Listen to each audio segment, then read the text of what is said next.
In today's video, I'm going to teach you how to test order in Woocommerce. By the end, you'll know exactly how to run a safe end-to-end test of your checkout flow so you can launch with confidence. Start by logging into your WordPress dashboard. This is where all your WooCommerce settings and orders live. If you have multiple roles on the site, make sure you're using an account with store management permissions so you can see orders later. Next, visit your store's front end. From the dashboard, use the View Site link to open your storefront in a new tab. You want to experience your store exactly like a customer would, which helps you catch layout issues, missing fields, or unexpected messages. Choose any product and add it to the cart. If you have variations, try one of them so you can confirm attributes and pricing display correctly. Check that stock status, taxes, and any shipping estimates look right in the mini cart or cart page. Proceed to checkout. On the cart page, click the button to continue.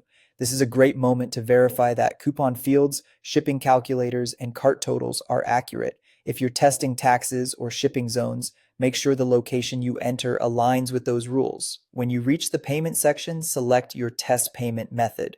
Many stores use a gateway's test mode or a non-live method like a sandbox card option provided by your payment plugin. The important part is that it does not charge real funds. If you don't see a test method, double check your payment settings after this run. Enter test customer information and place the order.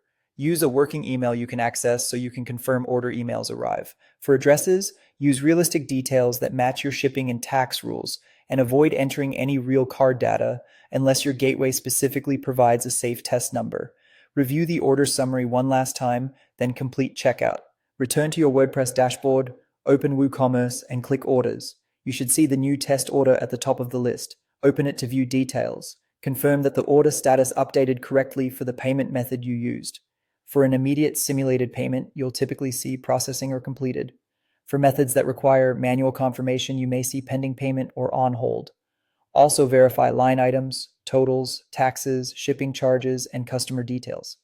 If you use stock management, make sure inventory adjusted as expected and check that order emails were sent.